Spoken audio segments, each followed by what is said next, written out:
Namasté. Bienvenue encore une fois sur la chaîne Boguru Mario. Aujourd'hui, nous entreprenons la partie 21 de notre livre « Comment éveiller le rêveur ». Et nous entrons vraiment dans le vif du sujet. Nous tombons dans la pratique. Je commence la lecture. 3 simples étapes conduisent à vivre l'éveil. L'état que l'on dit de réalisation ou d'accomplissement, d'illumination. Effectivement, on parle de simples étapes, mais on ne dit pas que ce sont des étapes faciles. Elles exigent beaucoup d'audace et beaucoup de détermination. La première étape, il s'agit d'apprendre et de trouver la vérité. La seconde, ensuite, il faut s'en convaincre. Et la dernière, et enfin, la rendre réelle, c'est-à-dire le réaliser dans notre vie. Voilà les 3 étapes que nous aurons à traverser afin d'atteindre la réalisation spirituelle. Nous commencerons par apprendre, par connaître la vérité, ensuite nous en convaincre et enfin la réaliser pleinement, c'est-à-dire la rendre réelle dans notre vie.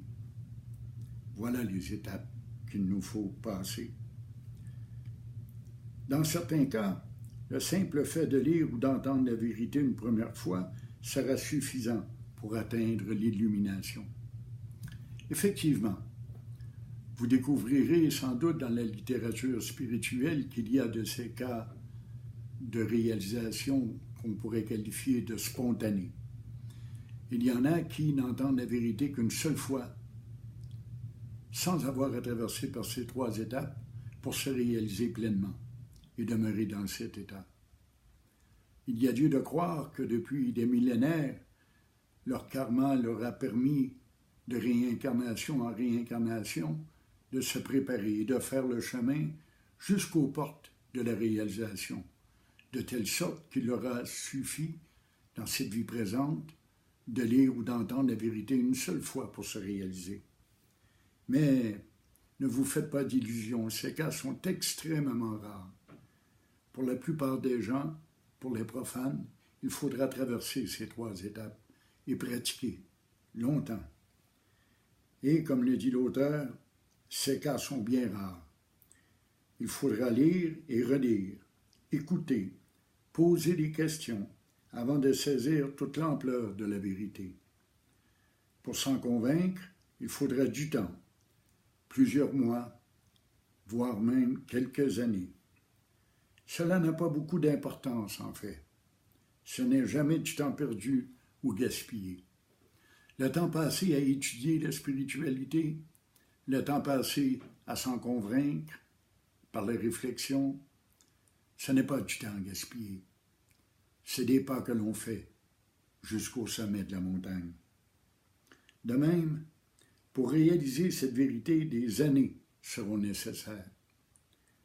Il est mieux de croire que cela prendra du temps et de prendre le temps de le réaliser plutôt que de croire que cela se fera subitement et sans effort et de connaître l'échec. Tout ce temps n'est en fait qu'une longue préparation. Et je le répète souvent, c'est la préparation qui demande de l'effort. Une fois que tout est mis en place, la réalisation survient et elle est subite. En un éclair, l'esprit se délivre de l'emprise du monde et de l'ego et devient libre. Le soi brille alors de toute sa splendeur. Encore une fois, qu'est-ce que le soi? C'est le « je suis » sans l'objet, sans le « je ». C'est l'être pur, l'être, conscience, béatitude. C'est lui qui brille soudain. Tout d'un coup, comme dans un éclair, on s'aperçoit que notre conscience a changé de niveau. Notre identification a changé. Nous devenons le sujet. Nous devenons le témoin des perceptions, du corps, du mental, des émotions et du monde qui nous entoure. Pour connaître cette vérité, tu chercheras dans des livres. Tu assisteras à des réunions ou des satsangs. Tu écouteras directement les paroles d'un bon maître. Nous vivons une époque merveilleuse, YouTube, nous offre un grand nombre de maîtres illuminés qui donnent des enseignements et des satsangs.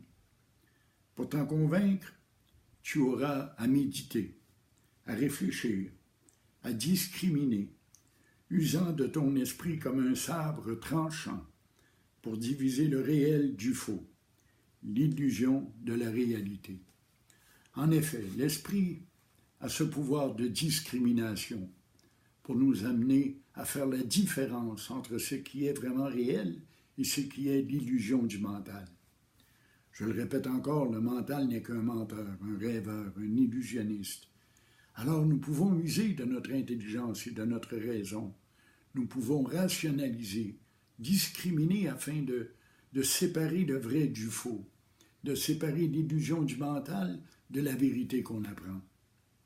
Associé à d'autres techniques, d'autres pratiques, tu connaîtras une ou plutôt des expériences transcendantes. Je l'ai déjà expliqué, une expérience transcendante va au-delà de l'intelligence humaine, au-delà de nos possibilités de compréhension. Certes, l'intelligence humaine est limitée, mais on peut aller quand même au-delà de cette expérience, de cette intelligence, en vivant une expérience spirituelle. Et c'est ça qui se produit. Pour terminer, tu travailleras à rendre cet état permanent, réel, en tout temps, dans tous les domaines de ta vie. Attention aux mots cependant. Pour le moment, il nous faut bien user de mots tels que devenir, arriver, rendre, travailler, pratiquer, etc. Le langage l'exige afin que l'on se comprenne bien. On n'a pas le choix d'user des mots. Mais sache aussi que tous ces mots ne reflètent pas la réalité. La réalité est au-delà des mots. On le dit, elle est transcendante. Elle est au-delà des possibilités d'entendement et d'intelligence de l'esprit humain. Les mots, ils ne sont que des accessoires, des outils qui vont nous permettre de comprendre. Car il n'y a rien à faire, rien à réaliser. Voilà la réalité. Tu es déjà ce que tu cherches. J'adore tellement cette phrase. Tu es déjà ce que tu cherches. Le bonheur, la paix, la liberté, l'être que tu cherches, tu l'as déjà, tu l'as toujours été, tu ne peux pas être autrement.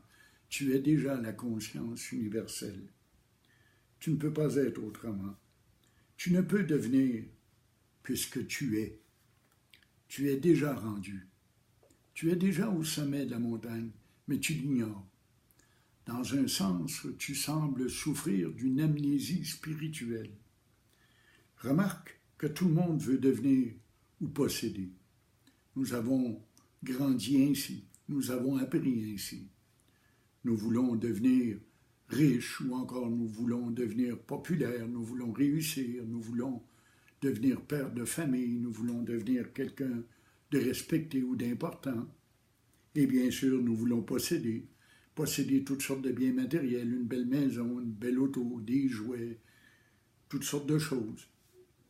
Mais quand cela se réalise, c'est-à-dire que l'on devient et que l'on possède tout ce que l'on peut désirer, les gens sont insatisfaits, se lassent et cherchent autre chose. Je l'explique souvent, le désir est fait pour désirer et non pas pour être comblé. À chaque fois qu'on comble le désir, il y a un petit laps de temps où le désir est absent, et c'est là qu'on est en paix. Ce n'est pas l'objet qu'on acquiert qui nous amène la paix, qui nous amène le bonheur, qui nous amène le bien-être. C'est l'absence de désir qui nous laisse en paix. Ce que tu es ne peut être compris avec ta seule intelligence. Effectivement, désolé pour les grands intellectuels, mais la transcendance, en effet, transcende l'intelligence et la compréhension humaine. Non pas que tu en manques, mais simplement parce que cela dépasse l'entendement humain. Nous sommes beaucoup trop limités intellectuellement pour comprendre l'infini, le divin. Cela transcende ce monde-ci. C'est comme la vision, par exemple. Il y a des choses que l'on ne voit pas, alors que d'autres espèces les voient clairement. On sait qu'un chat voit dans le noir, ce qui nous est impossible. C'est pareil spirituellement. On ne peut pas voir le divin. On peut le connaître par expérience seulement. On ne peut pas l'entendre autrement qu'en entendant les bruits de la nature, par exemple, et de l'univers qui nous entoure, de ce monde qui nous entoure. Cela ne fait pas de nous des êtres inférieurs pour autant, mais des êtres différents. Et oui, nous sommes tous différents sur la planète.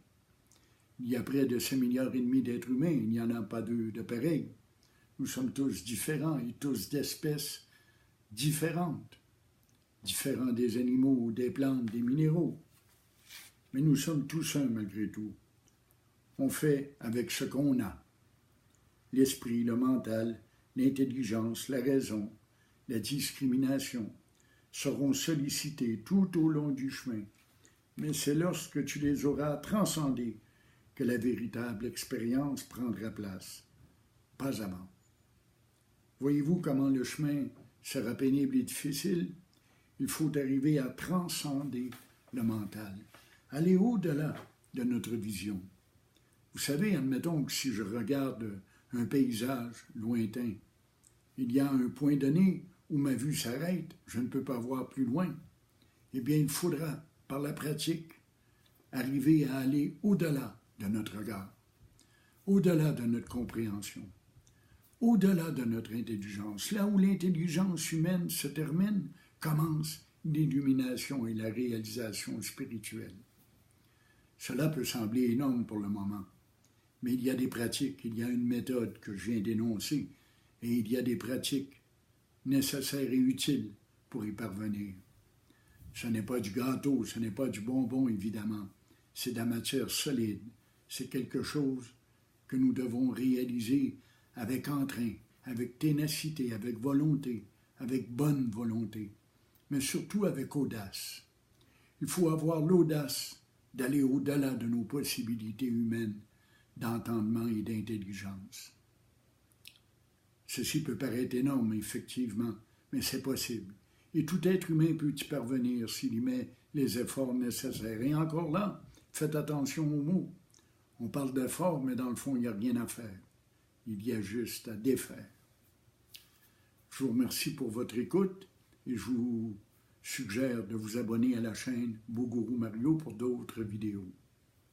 À bientôt.